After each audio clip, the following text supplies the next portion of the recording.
Siyam-na-putwalong araw na lang, Pasko na. At may mga nangangaraling na ba sa inyong lugar? May nakita ka na ba, Atong? Meron na pa isa-isa, pero umuulan eh. Sa Cebu City, may pangmalakasang caroling trio. Meet the Esmagol Boys na binubuo ni na James, Christian at John Lloyd. Bit-bit nila ang kanilang lyre, bass drum at snare drum sa pangangaraling.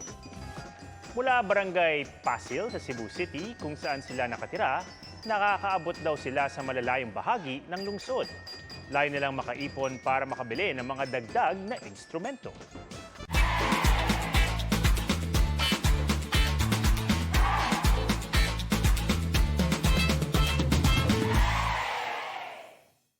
Mga kapuso, sama-sama tayong maging saksi. Mag-subscribe sa GMA Integrated News sa YouTube at para sa mga kapuso abroad, samahan niyo kami sa GMA Pinoy TV at sa www.gmanews.tv.